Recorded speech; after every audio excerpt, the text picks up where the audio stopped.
The hearing room did not feel like a battlefield at first. It felt like Washington on autopilot, polished mahogany. Low voices. The soft, constant whir of cameras recording what most viewers would call background noise. The Senate Banking Committee had drifted into that familiar procedural cadence. Staffers trading notes. A thin row of reporters half watching their screens. And Senator John Kennedy answering technical questions with the same measured drawl that has carried him through 5 statewide elections. If the city runs on spectacle, this was its opposite, mundane governance. The bite rate of a bureaucracy that never sleeps but seldom sprints. That tone matters because it establishes the baseline the story will later violate. In political storytelling, the first beat conditions the viewer's ears. A scene that begins with decorum makes disruption louder. Kennedy's posture contributed to that effect. Wire-rimmed glasses resting low. Hands folded loosely. A body language built to broadcast patience. Even his voice worked like acoustic foam, absorbing friction. Muting spikes. He wasn't performing for a clip, he was performing continuity. The implicit message was, nothing explosive is supposed to happen here. CSPAN's gaze reinforced the point. Its cameras are famously unforgiving to melodrama that can't prove itself. They watch at a fixed distance. As indifferent to grandstanding as to silence. That neutrality is why the network has become a stage for both. If you can command that room, you can command any room. But commanding a C-SPAN frame typically requires evidence. And cadence. And control. Not volume. The press row's energy told a similar story. Reporters had the slack shoulders and scanning eyes of people who know how long these afternoons can run. Some were drafting boilerplate budget copy. Others were toggling through inboxes. The prevailing assumption was that the day would end the way it began, with small, dutiful edits to a sprawling federal ledger and a short write-up no reader would finish. In this context, Kennedy's rhetorical choices were not incidental. He answered. He didn't lunge. He clarified. He didn't provoke. That matters because hearings aren't merely contests of facts, they're contests of tempo. Whoever controls tempo controls interpretation. A slow room favors the person who can keep it slow. Then, as every viral moment does, the story introduced friction. The double doors swung open with a timing that read less like arrival and more like cue. From a production standpoint, the beat was perfect. You create contrast by interrupting monotony. Representative Alexandria Ocasio-Cortez appeared at the threshold with precisely the choreography a digital audience recognizes: forward momentum, visible purpose, and a stable cohort of phones ready to capture the break with decorum. The committee's stillness met a different kind of politics, one practiced in live streams, timelines, and stitched clips. That collision, process versus performance, is the animating engine of what follows. It is also a summary of 2 incompatible theories of persuasion. The first theory assumes that audiences reward the person who obeys rules, marshals receipts, and lands their case one careful layer at a time. The second assumes audiences reward the person who generates maximum moral clarity at speed, trusting that the algorithm will carry righteous heat farther than patient logic can. When those 2 theories share a table, the table becomes the plot. Notice the micro-signals that precede the explosion. A few activists in the gallery pivot from passive to primed. The press row snaps out of its idle scroll. Staffers tense not because they know the content, but because they recognize the posture. And Kennedy? He doesn't mirror the acceleration. He slows down. He reaches, not for a microphone to match volume, but for a handkerchief. It is theater against theater. But in different idioms. Hers kinetic. His kinetic through restraint. To viewers raised on trial films and sports commentary, restraint reads as confidence or trap-laying. Either way, it recasts the arena. The chairman's gavel underscores the break with procedure. A weak rap. A plea to, please, return to the rules. And with it an admission. Control is slipping. Legislative bodies handle breaches like immune systems handle pathogens. They try to isolate and neutralize. But the social media logic in the room is not containment, it's spread. Chants rise. Hashtags seed. Lenses zoom. We have moved from hearing to moment. An upgrade in digital value if not in constitutional seriousness. AOC's charge is designed for virality. Not committee markups, racist relic. Protecting billionaires. People die. These are not subcommittee phrases, they are headline verbs. The point, strategically, is to define the opponent before he can reframe, mobilize moral language that outpaces procedural language. On that terrain, a spreadsheet is a weak shield. On that terrain, the only countermeasure is to collapse the moral claim into a factual audit faster than the audience can harden around the hashtag. That is why Kennedy's non-reaction functions as a hinge. The act of cleaning glasses is, on its face, trivial. As rhetoric, it's a metronome reset. It says, "We are not going to litigate your accusation at your speed. We are going to litigate your record at mine." Politeness, the "ma'am," isn't just Southern performative courtesy. It is a blade disguised as a bow. Used sparingly, it converts the room's energy from outrage to curiosity. Does he have anything more than tone? Framing is everything in such moments. If you accept the frame, defend yourself from being a racist relic, you lose even when you win. If you replace it, audit your ethics and consequences, you force a swap, from moral intent to measurable outcomes. The manila folder becomes a character in this drama because it promises receipts, powerful in a chamber that still, despite everything, rewards documentation. The implicit claim is brutal in its simplicity. You say you protect workers. We will now meet the worker you didn't pay. You say you fight the elite. We will now compare your slogans at the Met to your invoices after the Met. You say billionaires exploit incentives. We will now model what incentive actually funds and who lost their shot when your coalition chased a headline. Part of why the opening matters is what it sets up structurally for the series. We aren't just recording a confrontation. We're dissecting how confrontations travel. Why some narratives collapse under the weight of timelines and PDFs. And why others multiply in the absence of them. In that sense, the sleepy to scorched arc is not only cinematic, it is explanatory. This is a case study in how governing spaces are colonized by the attention economy, and how the rare official who refuses to sprint can still win by cross-examining the sprint. So the stakes at the end of this first beat are clear. Two styles, two moral claims. One chamber. One side has heat. The other claims to have receipts. In an algorithmic world, heat usually wins the hour. In an evidentiary world, receipts win the week. This series will test which world can still dominate a hearing room built for the latter but digitized by the former. By the time the chairman tries again to restore order, the outcome of the *first exchange is already visible. The room's oxygen is back with the man folding his handkerchief. He doesn't just intend to rebut. He intends to invert the charge. Move from the abstract to the concrete. From accusation to accounting. And as the cameras keep their steady, indifferent gaze, the folder on his desk, thin, unremarkable, almost bored, becomes the most dangerous object in Washington. A promise that the clip won't be the last word. The calendar will. In other words, the quiet before the clip was not an accident. It was foundation. And foundations are what let buildings hold when the shouting starts. Next, we open the folder. Part 2. The entrance. The viral moment is manufactured. The doors didn't simply open, they detonated. The moment Representative Alexandria Ocasio-Cortez entered the Senate Banking Committee hearing. The atmosphere flipped from bureaucratic lull to broadcast spectacle. It wasn't a coincidence. Nothing about her political choreography ever is. Her arrival was cinematic, intentional, disruptive, and perfectly timed to coincide with the peak of public streaming hours. From a strategic standpoint, it was a * content drop, not an entrance. Phones lifted in unison like an audience at a concert. Supporters who had been planted in the gallery stood and clapped, some chanting her initials, AOC. AOC, before she'd said a word. This wasn't governance. This was an algorithmic event. And she knew it. Her brand thrives on asymmetry not debating opponents, but performing dominance over them.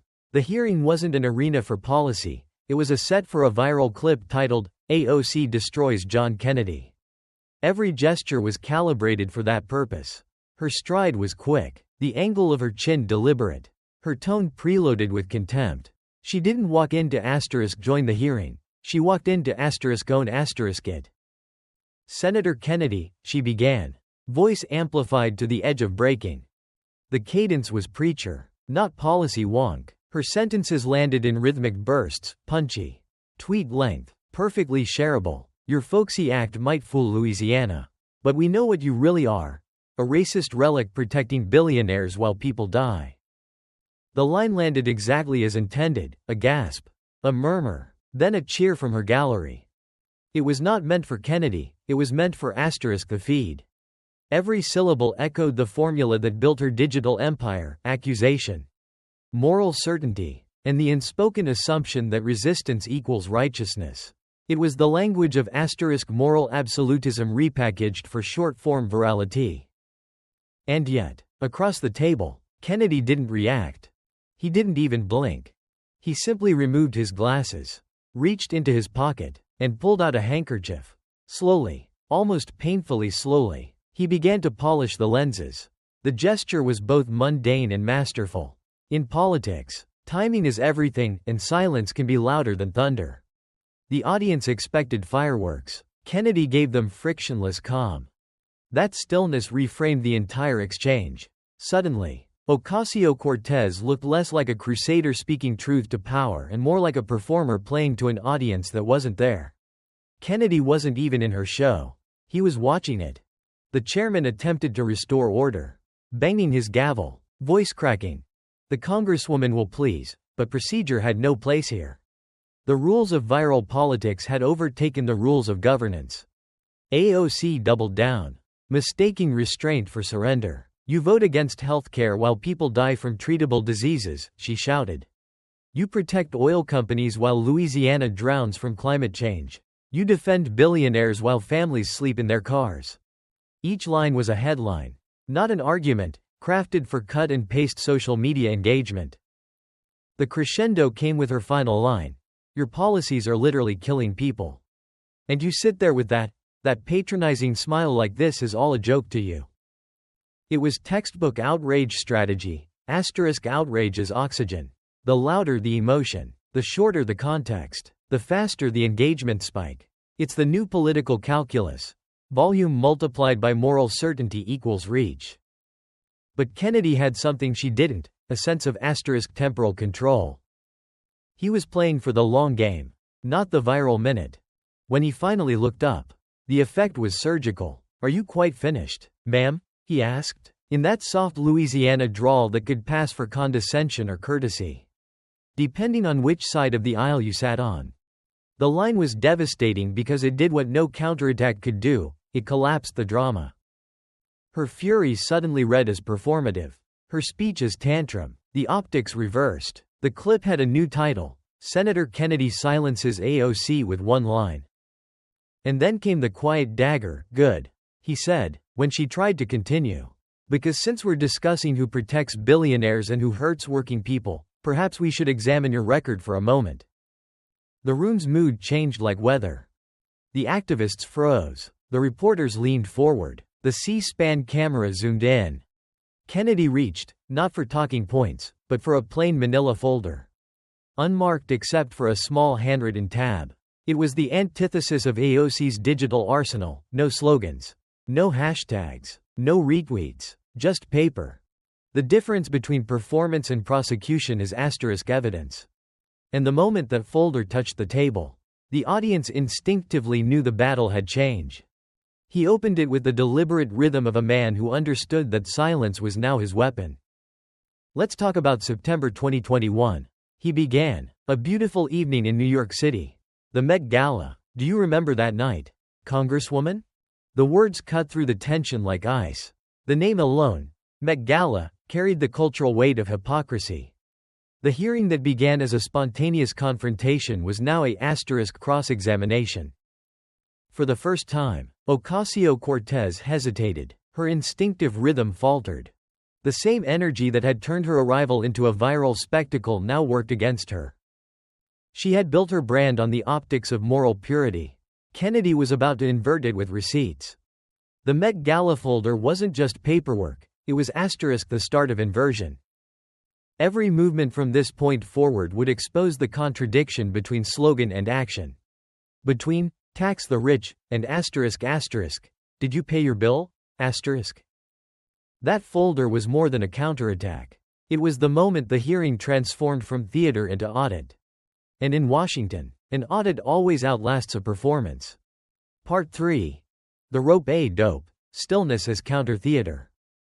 The tension in the room thickened until it felt tangible, like humidity before a storm. Every phone, every camera, every reporter's eye fixed on the manila folder now resting on the table before Senator John Kennedy. The audience, whether in the room or watching the C-SPAN feed, could sense it. The dynamic had inverted. The hunter had become the hunted.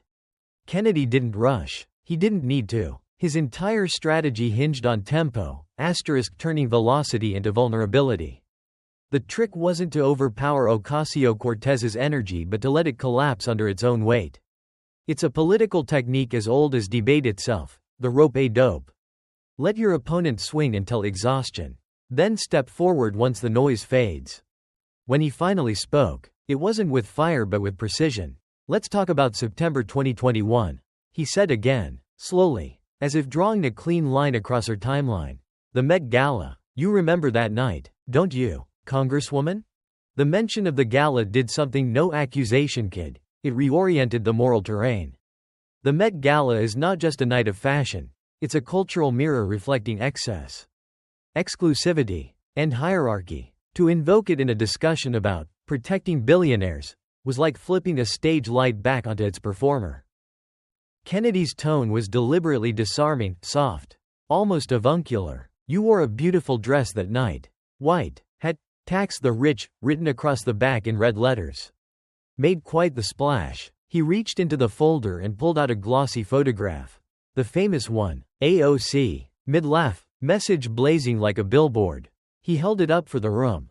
Very dramatic, he said, pausing just long enough for the image to burn into the camera's lenses.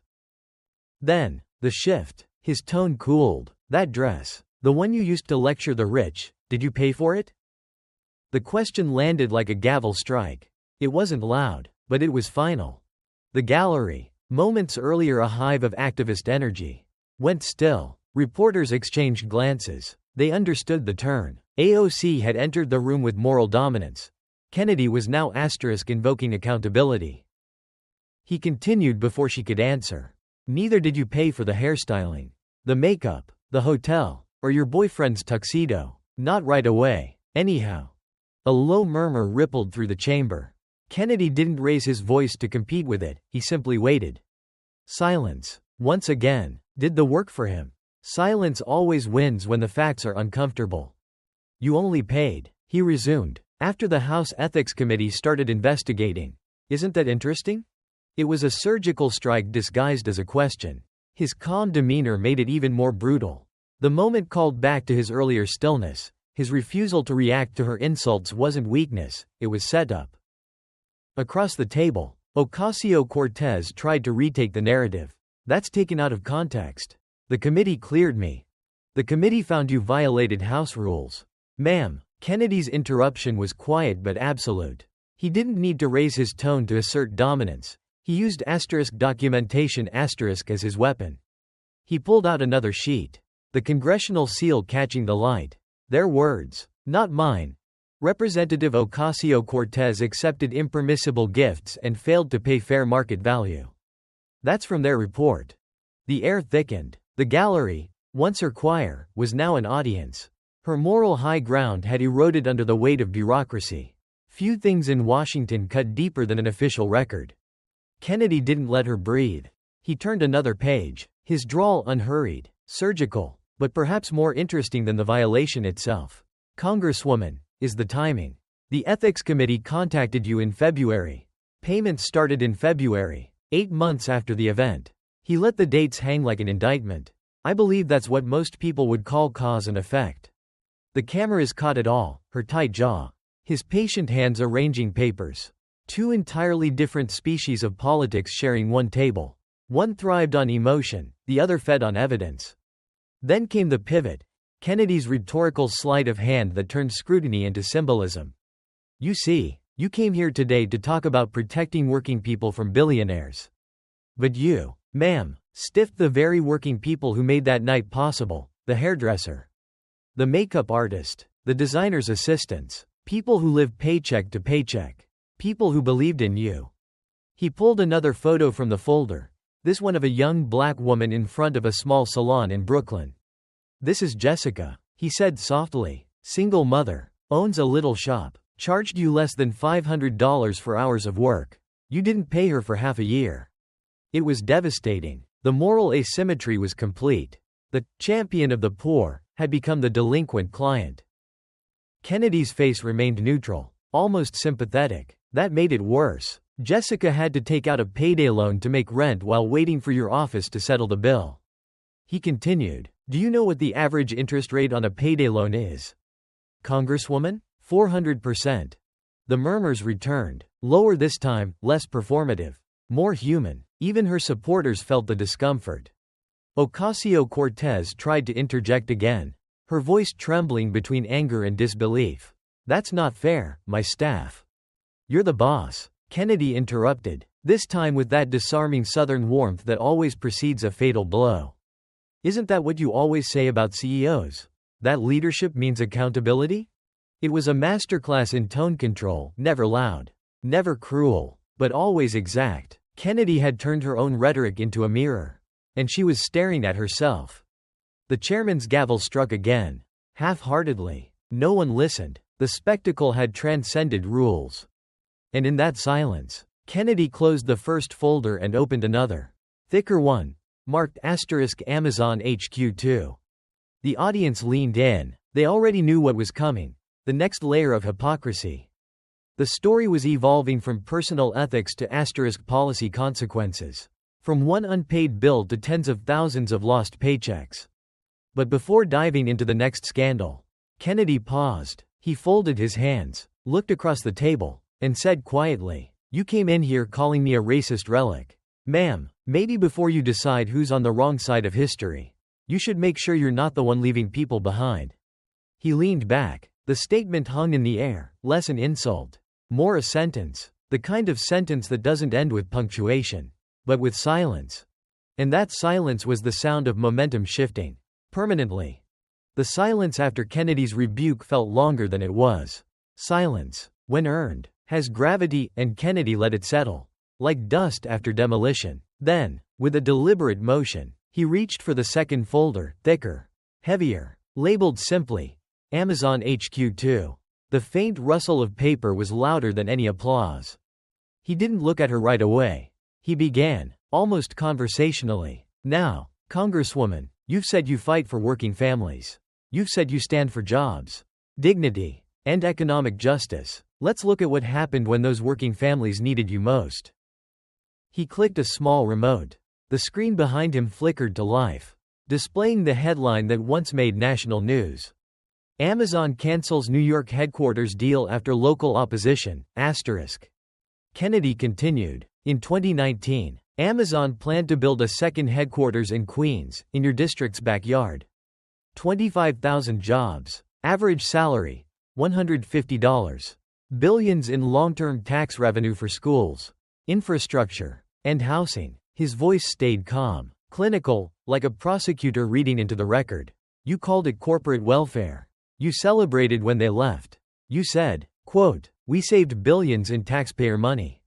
He looked up then, his gaze steady, unblinking. You didn't save billions. You cost billions. You cost jobs, livelihoods, futures.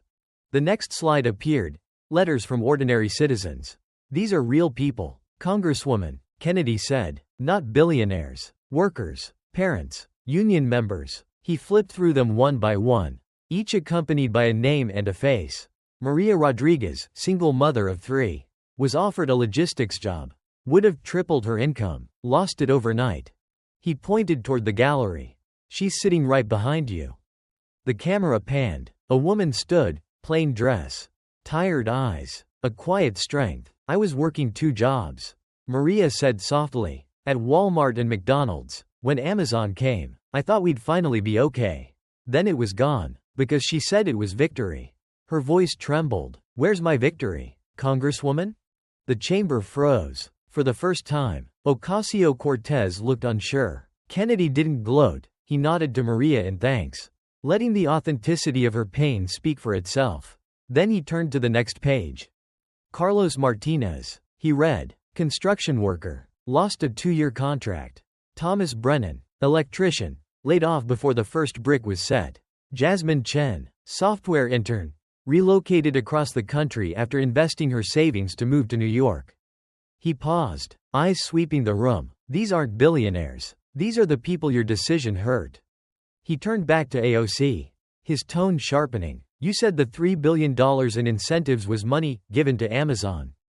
Let me explain how incentives work. Ma'am, he walked to a whiteboard, drew a simple chart. One column labeled tax revenue earned. The other incentive rebate. This isn't money handed out of the treasury. It's a discount on taxes that only exist after the jobs exist. You turned down future revenue that didn't even exist yet, $27 billion of it. He capped the marker and looked at her directly. Would you turn down a $150 job because you didn't want your employer to make money too? That's what you did to New York. You punished opportunity because success offended you. The gallery reacted with low murmurs, a mix of discomfort and dawning realization. AOC tried to speak. We could have reinvested those incentives into our communities instead of. Kennedy cut in gently. What incentives, ma'am? They don't exist without the jobs. You can't reinvest what you refused to earn. The point was devastating in its simplicity. Kennedy didn't shout, didn't ridicule. He used logic the way a surgeon uses a scalpel, efficiently. Bloodlessly. Behind him, the slide changed again, economic projections. According to NYU's Urban Studies Center, he said, the canceled deal cost New York over 40,000 total jobs, direct and indirect.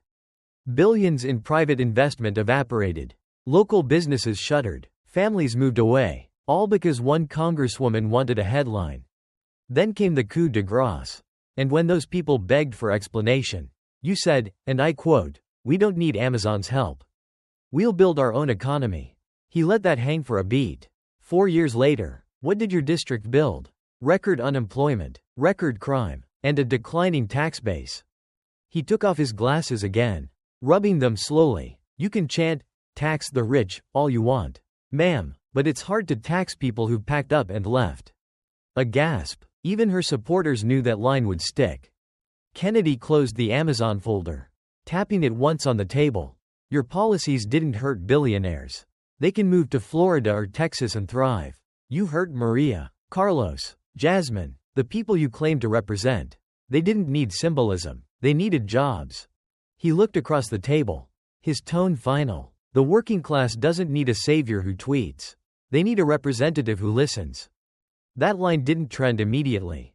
It didn't need to. It would echo later, in editorials, in campaign ads, in living rooms.